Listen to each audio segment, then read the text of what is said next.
Mas, soal reshuffle, Mas, kemungkinan ada reshuffle tidak ada dari Mas. Berdiri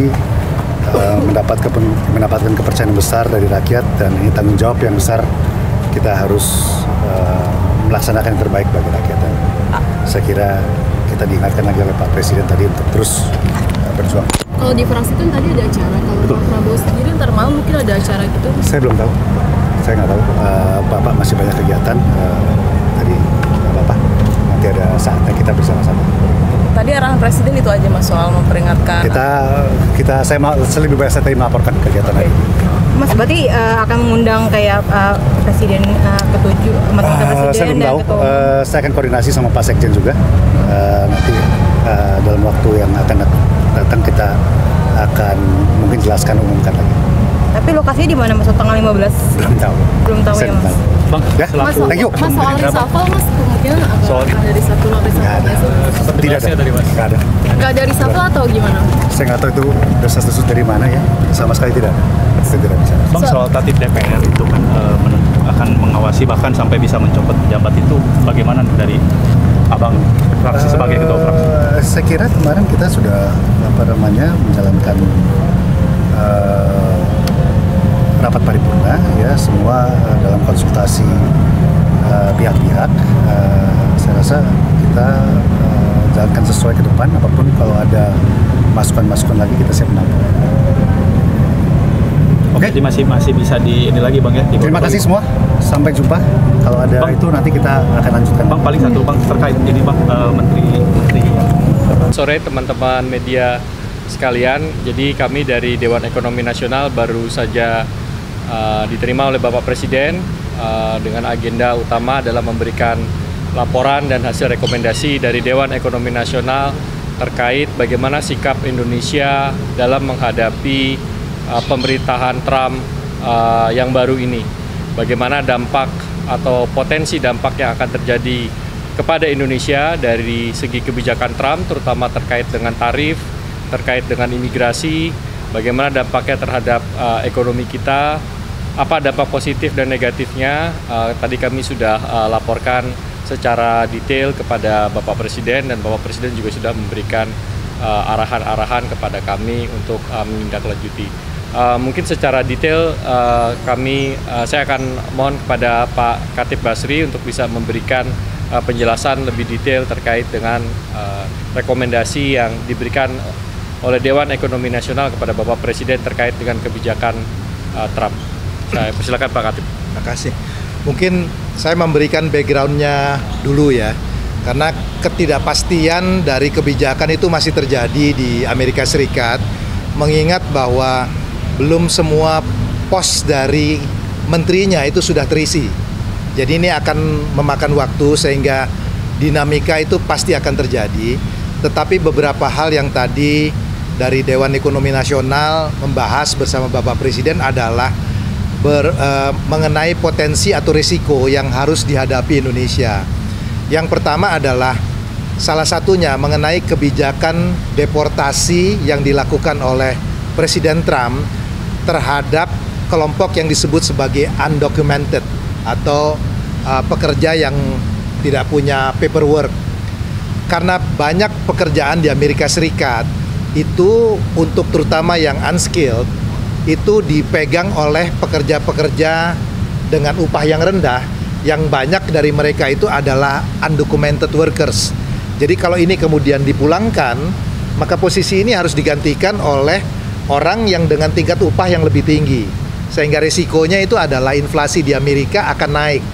Kalau inflasi di Amerika akan naik, maka The Fed itu mungkin tidak mudah untuk menurunkan bunga, bahkan mungkin akan meningkatkan bunga. Sehingga risiko pertama yang harus dihadapi Indonesia adalah mungkin interest rate-nya di Amerika masih akan relatif tinggi. Yang kemudian yang kedua adalah strong dollar. Ini tentu akan berpengaruh. Di dalam kondisi seperti ini tadi kami membahas bersama Bapak Presiden dan kami rekomendasikan ruang untuk kebijakan moneter dengan fiskal itu relatif terbatas. Nah, yang penting dilakukan dan Bapak Presiden tadi juga mendukung adalah dilakukan yang namanya structural reform, menyangkut mengenai penyederhanaan izin, perbaikan iklim investasi, implementasi dari GovTech yang semakin cepat. Karena kalau misalnya digitalisasi dilakukan, itu proses dari bureaucratic hurdles-nya itu akan bisa diatasi. Ya, jadi langkah-langkah seperti ini yang tadi kami bahas dan Bapak Presiden mendukung sepenuhnya untuk perbaikan iklim investasi. Mungkin Pak Firman ada yang ingin ditambahkan selain itu, silakan.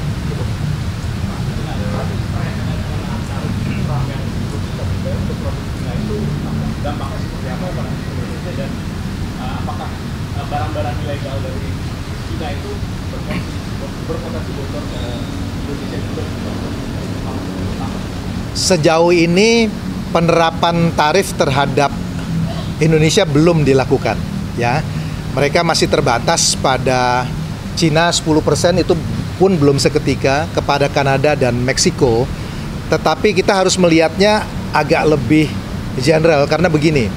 Dengan penerapan tarif 10% terhadap Cina dan juga ada trade war antara Amerika dengan Cina, itu bukan tidak mungkin basis produksi akan berpindah dari Cina ke negara-negara yang tidak dikenakan impor tarif. Salah satunya Indonesia. Nah, tentu Indonesia harus bisa memanfaatkan kesempatan dari relokasi ini. Itulah yang tadi kami sampaikan kepada Bapak Presiden, pentingnya untuk perbaikan iklim investasi, konsistensi dari kebijakan, kepastian usaha. Karena kalau ini yang terjadi, maka posisi Indonesia sebetulnya bisa diuntungkan, ya, karena ada relokasi dari basis produksi dari Cina kepada Vietnam, dan mungkin kalau Vietnam nanti terlalu penuh akan lari kepada Indonesia. Jadi ada semacam simulasi yang dilakukan, dari perhitungannya itu menguntungkan Indonesia, tetapi syaratnya adalah bahwa kita harus melakukan reform. Tanpa itu kita belum bisa mendapatkan manfaatnya. Mungkin itu ya. Peluang besar untuk kan tadi kaitannya sama investasi juga kayak Betul. berpotensi masuk. Sektornya mana juga yang berpotensi Indonesia, apakah dari manufaktur saja? Saya kira semua sektor yang oleh Amerika dikenakan tarif dia akan cari. Karena Anda bayangkan aja, kalau 10% itu kan margin Anda 10% berbeda kan. Kalau dinaikkan lebih tinggi lagi, dia akan cari basis yang paling murah. Jadi itu bisa terjadi pada manufacturing, dia bisa terjadi juga pada berbagai industri. Makanya kami melihat bahwa kesempatan ini adalah kesempatan yang sangat baik digunakan. Kalau ingat pada waktu meeting DEN yang lalu, kami mengusulkan mengenai GovTech digitalisasi. Dan salah satu perbaikan dari investment climate itu bisa diatasi, bisa dilakukan kalau digitalisasi di antara lembaga pemerintah itu bisa berjalan sehingga prosesnya menjadi jauh lebih cepat.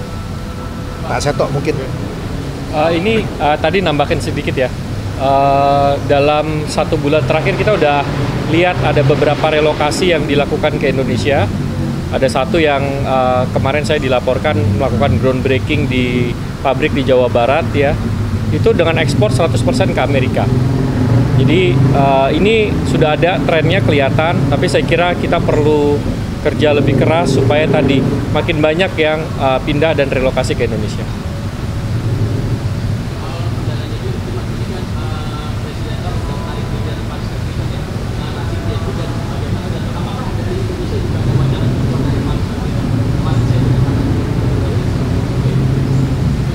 Ya, saya kira nanti kita perlu lihat ya, karena tadi Pak Khatib sampaikan ini masih banyak uncertainty kebijakannya ya terkait dengan hal ini ya. Jadi ini yang saya kira nanti kita perlu pelajari lebih lanjut.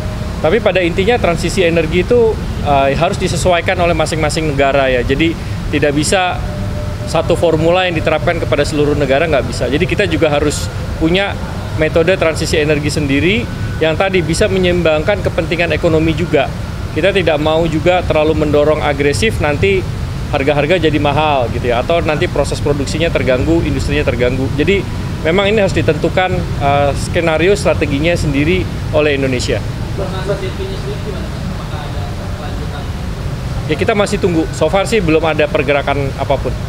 Masih tentang pendanaan itu juga, dengan dihentikannya ini apakah sudah ada juga rekomendasi dari BEN juga kalau Presiden untuk mencari investor-investor lain? Ya kita belum kaji secara spesifik untuk itu. Karena tadi seperti disampaikan, itu belum seluruh posisi kementeriannya di Amerika itu diisi. Jadi kalau mau tahu secara pasti kebijakannya, Anda kan juga lihat kan di media mau diterapkan tarif sekian, ternyata prakteknya angkanya berbeda ya. Jadi kita masih lihat bahwa pola ini masih akan, dinamikanya masih akan terjadi dalam beberapa bulan. Setelah itu settle baru kita bisa tahu pasti polisinya. Oke. Oke.